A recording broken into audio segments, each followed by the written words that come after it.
Avery David. And I'm Kristen Oaks White. Thank you for joining us for This Week in Louisiana Agriculture, the only TV show bringing Louisiana farmers and consumers together every week. Well, temperatures Tuesday night dropped into the mid-20s across Louisiana. And if you enjoy the cold weather, you're probably excited about the chance to build a fire and drink some hot cocoa. But the people who make that cocoa sweet see it in a little bit of a different light. That's because these cold temperatures can really damage a sugarcane crop. There are a lot of variables like how cold it gets, how long it stays so cold, and what condition the crop is in when the freeze hits. Because of that, folks in the sugarcane industry likely will not know the full extent of damage from this freeze for days or even weeks. LSU Ag Center sugarcane specialist Dr. Kenneth Gravois collected some best management practices for those farmers affected by the freeze. In short, he says farmers should make a special effort to cut clean sugarcane to deliver to the mills. To see the full list of best management practices, head over to our website at twilatv.org. Now, for the rest of us who don't grow sugarcane, please remember farmers are still in the middle of harvest. They may be on slow-moving tractors, or there might be trailers filled with cane on the roads. Exercise caution and patience. They are working out in the cold so you can have sugar for your desserts this holiday season. This week, we're continuing to follow sugarcane's journey from the farm to your table. Neil Melanson is taking us to the Louisiana Sugar Refinery in Gramercy, Louisiana. It's an historic place that's been refining sugar for more than a century. As you'll see, it's very up to date and very important in Louisiana's economy. Last week, we went to the Lasuka Mill in St. Martinville, where cane from the field gets turned into raw sugar. But where does that sugar go? For Lasuka and 7 other mills, they came up with an answer in 2010. The Louisiana Sugar Refinery, or LSR, was established on the grounds of the historic Colonial Sugar District in Gramercy. That history is important to LSR CEO Larry Fauchot, who is a third-generation employee here and sees the history of this place as part of his own. So if you go to the market and you enter a grocery store, anything that has sugar in it, we probably supply them in some way or fashion. We hit every state in the mainland of the U.S. As we saw at Lasuka, trucks are a vital part of bringing sugar to and from the mills. The same is true here, where more than 300 trucks per day are bringing sugar in or product out. Much like those mills, it's first stored in warehouses like these. This one was built in the 70s and has a port access to the Mississippi. In addition, a second warehouse has been built and a third is already under construction. Fauchot said he sees cane as a growth industry. That growth is going to continue as farmers see that this is viable. They are bullish about producing more cane, therefore it allows the state also to have a viable agricultural product. Gary Sellers is a retired plant manager here at LSR. He still gives tours as he still knows the process backwards and forwards. He says while there are many steps in this process, the heart of the facility are these 40-foot boilers that crystallize the raw product into something pretty sweet. And those crystallizers will crystallize the sugar, purifying it and creating a crystal that will drop into centrifuges, spin out the liquor, and then those solid crystals will be dried and sent to the silos, which we're standing on top of the silo platform right now. Part of the reason this modern facility was built was to be efficient, comply with all food safety standards, and be productive for future needs. However, it's also keeping up with the steady demand for locally sourced sustainable products. Fauchot says while they're aware of the latest trends, it's something that's been part of the sugarcane industry since before this historic site was founded. So in today's world, people want to know, where's my food coming from? How's it grown? What's the standards being used? Are you impacting the land in a way that it's harmful? We can truly say this crop's been at it for over 200 years.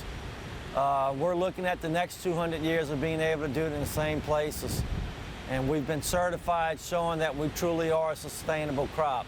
One important food safety measure comes towards the end of the process here. This may look like an airport, but these X-rays and metal detectors are used for quality assurance. These 25-pound bags are headed for Sam's nationwide, and Fauchot says they'll get there without anything added from the refining process. We take the material, we melt it, we then remove all the impurities that may have come in from the farm, from the plant itself. At that point, you still may have some other materials, such as the color bodies that have to be removed. You then can come here and see it being cleaned up. But when it's done and you pick that package up, it says one thing: sugar. What Fosho said he's most proud of, though, is that this facility uses 100% Louisiana sugarcane. From the growers to the mills to the workers at LSR, this is Louisiana grown and proud. We're a very local operated facility. We have about 400 employees, and about 80% of them live within 10 miles of the facility. Some of them actually do still walk to work or ride a bike in. And that's very critical for the success and growth of a small community that's been here as long as Gramercy has. Now, as I talked about in the piece, LSR is on a historic site. The company sits now on the site of the old Colonial Sugars facility, and many of those old buildings you saw are now involved in power generation for the new plant. In fact, the new facility is not only a state historic site, but is on the National Register of Historic Places. The site dates back to the late 1800s when they chose the place with easy access to the river and railheads to ship sugar all across the state and nation. Of course, the state historic site is also important, highlighting the contributions of Dr. George Meade, who co-authored a book and is widely considered to be the father of modern sugarcane production. In addition, Dr. Meade, along with his wife and Mrs. Tamara Cooper Moore, founded the first black school in St. James Parish. Their commitment to education and improving their community has had a lasting impact through a legacy that keeps on giving. Now, in a couple of weeks, I'm going back to the facility to show you more about this important historical place, including a look inside the Blue House, the home of Dr. George Meade, who gave so much to sugarcane and this community. Guys, this was such a fun shoot, and this is, I think, the first time in the history of our show we've actually gone to a sugar refinery. I know you covered the opening, but this is the first time we've seen that process through. And of course, it's a little more industrial, I guess, as a process, but it still resembles a lot of what we saw at the mills and that kind of thing. And I didn't say it in the piece, but that facility processes more than 2 billion, with a B, pounds of sugar a year. That's a pretty big number. That's a lot. It's mountains of sugar. You've seen those mountains of sugar in the mills. Well, there are multiple warehouses of mountains like that they process all year long. Oh, wow. See, what I loved about this story, probably more than any other thing, is how jazzed you've been about each part. Every time you've gone out and you've been like, I found this out this time. It's an historic place. You fell in love with the story from the get-go. I don't want to give too many spoilers for the next piece, which I'm going to do on the historic stuff, but there are some famous figures who have gone through there, and I just had no idea that this was such an important place in the formation of sugar, and you'll see in a couple weeks. I'm going to start calling you Sweet, Sweet Neil. You've had 500 Nobody's ever hookers. called me that. Well, sweet, sweet Neil, thank you very much. Well, you can get some pretty sweet treats and gifts brought to you straight from the Louisiana Farm Bureau Holiday Shop. Yeah, available to buy are, well, you know what? How about I show you? Where are you going? Avery. Of course, I picked the coldest day of the year to leave the studio. I come out here without a full crew, so I've got Farm Bureau Facilities Manager Wendell Miley manning the camera. So if it's not perfect, that's why. We're going to blame it on his lack of training. But Wendell, come with me, because we are at Patrick Becknell Jr.'s Nursery and Orchard here in Belle Chase in Plaquemines Parish. And Patrick, you're going to be selling trees through the holiday shop like you do every year with the Louisiana Farm Bureau. Tell me a little bit about why your trees are better than what I'm going to find at a box store. Okay, well, first off, my trees are going to be better. Just the simple fact that people buy a Honda or a Cadillac. Mine are the Cadillac because I take the time, I know what I'm doing, and it's the attention to detail on them. You know, this tree, for instance, is a Fuyu persimmon. It is a 2-year-old tree. It was budded about a year ago. I have it winterized. The rootstock in it is strong. It's actually digging into the ground to where it's rooted in there. I'm gonna have to cut the roots in order to sell them off, and that is just a fantastic. It's got such a good start compared to something else that you would buy maybe in a smaller pot or for someone who doesn't know what I know. And also, everything you grow here grows normally in Louisiana, right? Absolutely, absolutely. It loves this type of climate. Nothing that I'm going to sell would die out here. Now, back there's your greenhouse where you actually grow a lot of the trees that we sell. You have that because of some issues with pests and everything else. But those satsumas over there, that's what's eventually going to produce for the satsuma trees that you sell at the holiday show. Exactly. Within them, those trees are about 25 years old. It ain't going to take them that long. A tree you buy this year to get like that size, it'll probably take about 10 years. But within 2 years, you're going to be having more fruit than you can eat. So I talked about it being cold. It's going to get down to 27 degrees tonight. What do people need to do to take care of the fruit trees that maybe they bought from you last year? Okay, well, two things. If they're in the ground, already planted, the best thing for them to do is take a cotton cloth, like an old bed sheet, drape it over it just to keep the frost kind of off of it. And if they really want to go high tech, they can wrap Christmas lights around it in order to have some kind of heat source underneath it.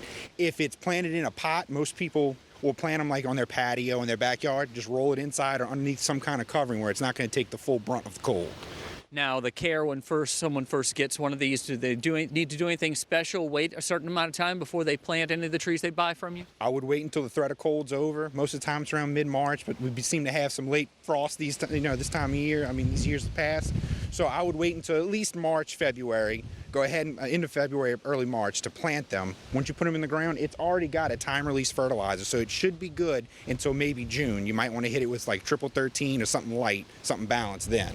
I always love getting advice from Patrick Becknell Jr. Patrick, thanks for joining us. Now, come this way, Wendell. We're going to go talk to Matt Sergo. Matt is sort of managing the holiday shop for Wendell, who's behind the camera right now. And Matt, tell me a little bit about what folks can expect from this year's holiday shop.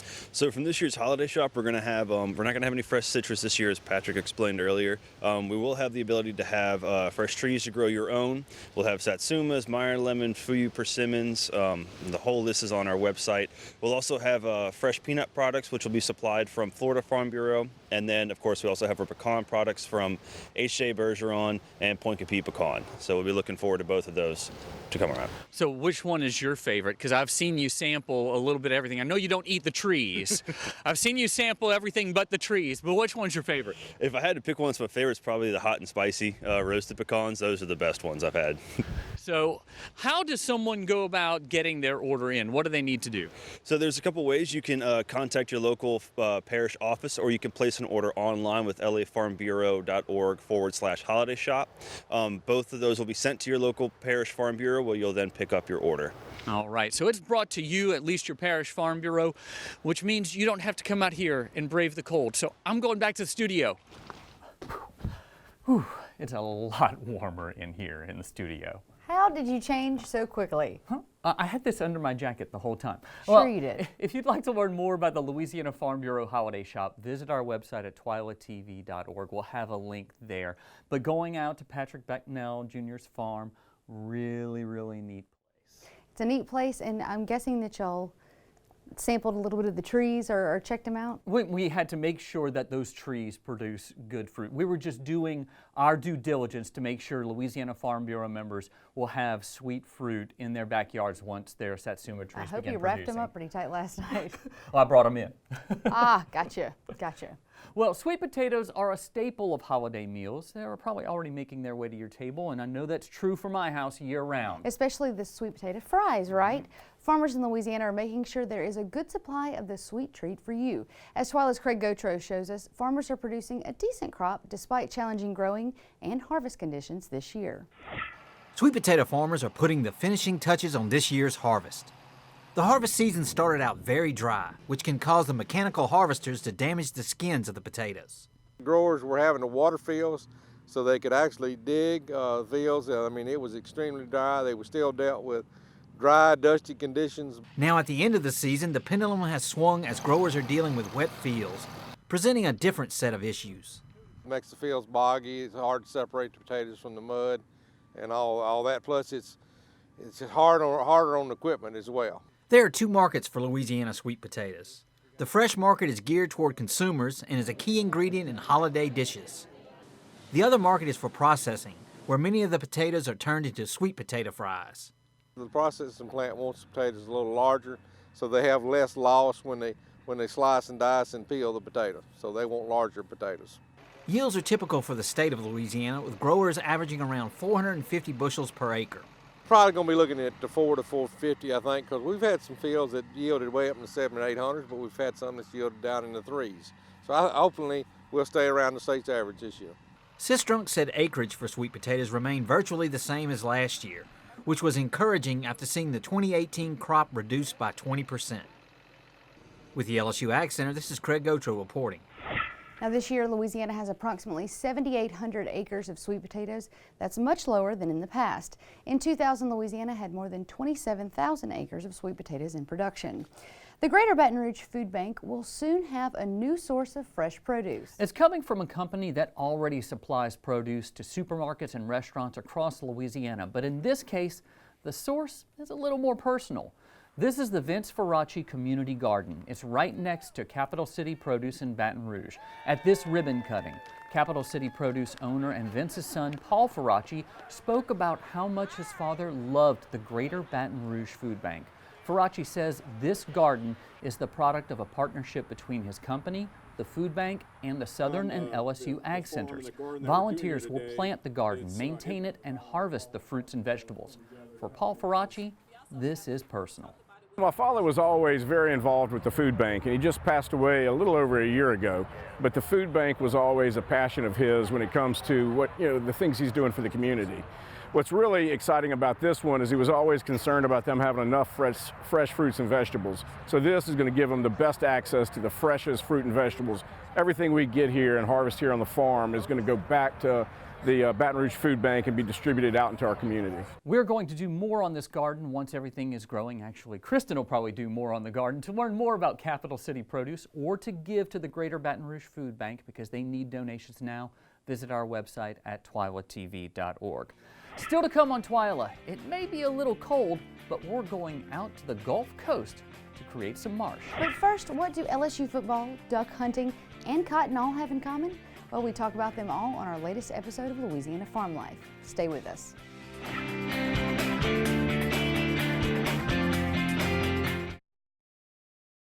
I now hope they're fighting today. I hope they are. Put a Dorito on here.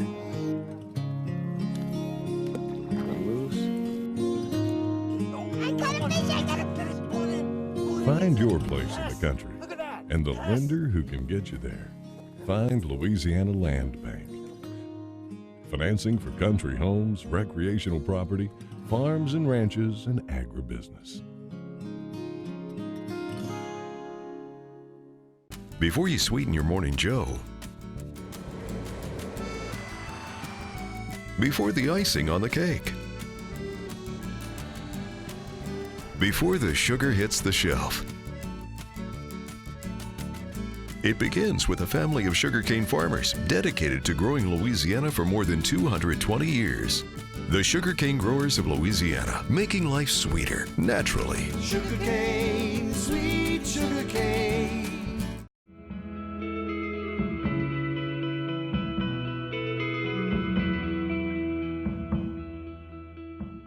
I'm a farmer. I am a farm wife. I am a cowboy. I am a grass farmer. I'm a businesswoman. I'm a conservationist. I am an advocate. I am a voice for Louisiana farmers. I'm always learning. I'm a husband. I'm a mom. I am a dad. I'm a granddad. I am a consumer. I grow the food that feeds your family, and I'm proud of it. I am Farm Bureau. I am Farm Bureau. I am Farm Bureau. I am Farm Bureau. I am Farm Bureau. I am Farm Bureau. I am Farm Bureau. We are Farm Bureau.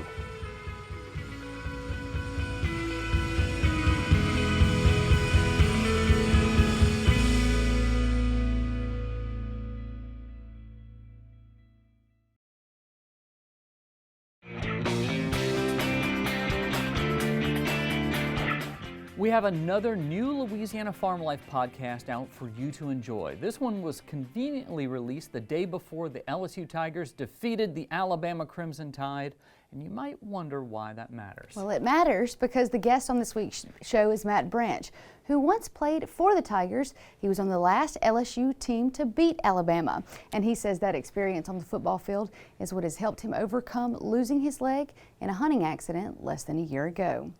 We're outside running, countless wind sprints and doing up downs and crazy stuff. And, going through all that and surviving and knowing that I made myself better. It might not have been fun while I was doing it, but when I finished it, I felt like I'd accomplished something. I felt like somebody. Mm-hmm. And, that's kind of how I've treated this whole process since the news that I got where I lost my leg, I knew this wasn't going to be fun. This is not going to be easy. To hear the entire story of Matt's hunting accident, his recovery, and how football and the ag community played major roles in his recovery, head over to our website at twilatv.org, where we'll link you to the entire podcast. One of the things Matt Branch discussed in that podcast is his love for hunting, a hobby that many across our Sportsman's Paradise enjoy. The state also offers great fishing, and that's true especially down near the Gulf Coast. It's been no secret that the state's southern border has been creeping north. However, there's a group called the Coastal Conservation Association that is working to rebuild Louisiana's marshlands. Almost 20 years ago, we started the Habitat program for CCA right here in Louisiana with a project in Terrebonne Parish. And we've also done some marsh creation projects, and this technology uses floating mats to establish new marsh areas. These mats are created from recycled water bottles, soda bottles, other plastics that are recycled and spun into a web, and they're also pre-drilled to put our marsh plants into them. And the unique thing about this technology and this type of construction is it's done on land. We plant the mats on land, they're transferred to water, then they're towed out to their destination sites and permanently anchored down. And once they establish, the roots grow through the plastic mats and reach the bottom and start trapping sediment and create real new land. Our first project is 12 years old now down at Point of Shannon, and it's still going strong. So we're excited about this new technology to demonstrate it. This typical marsh creation involves moving dirt. Huge constructions, dredging, filling, it takes years. We do one of these projects in days. And the great thing about the project, the floating islands, done on land, we can involve students. So we always bring local students to the project, let them spend the day with us planning these islands and giving them some lessons on conservation, on ecology, on their environment of the state. And they walk away with open eyes. At this project, students and volunteers built approximately 2,000 square feet of new wetland island habitat. To learn more about CCA Louisiana, head over to our website at twilatv.org. Still to come on Twila, one Army soldier is helping other veterans with a little comfort from the farm. A special Twila boost is up next. Stay with us.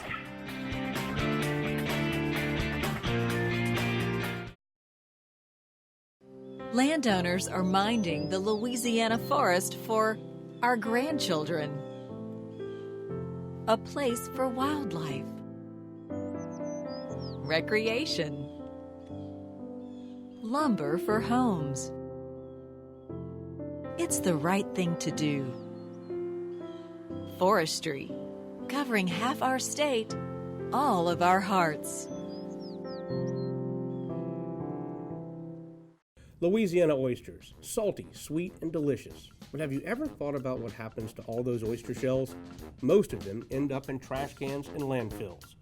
The Coalition to Restore Coastal Louisiana is changing this with its oyster shell recycling program. And you can help by visiting these participating restaurants. It's a simple and delicious way to restore our coast.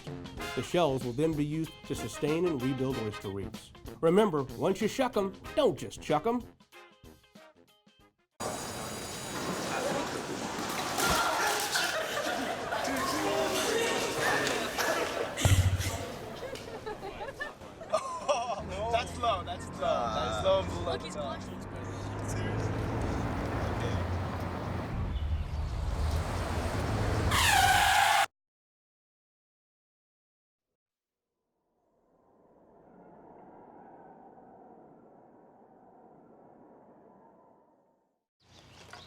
You know what, guys? There's a lot of tree branches and dry brush over here. We should probably move the bonfire over there.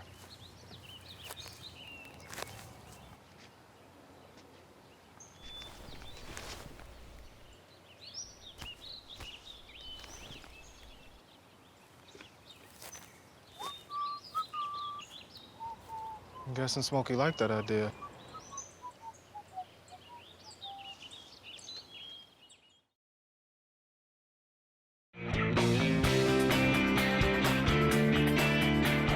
This week, we celebrated Veterans Day, a time to honor and recognize all the men and women who have sacrificed a great deal to secure the freedom we enjoy today. So this week, we're honoring our veterans with a special Twila boost.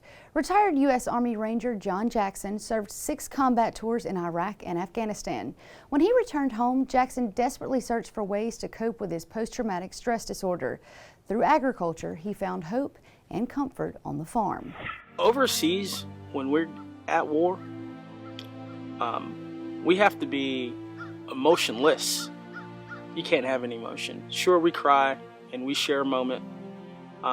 We share our rage, we share our frustrations, but they're not long-lived. They have to be checked at the door, and we have to get back on to the business of capturing and killing people.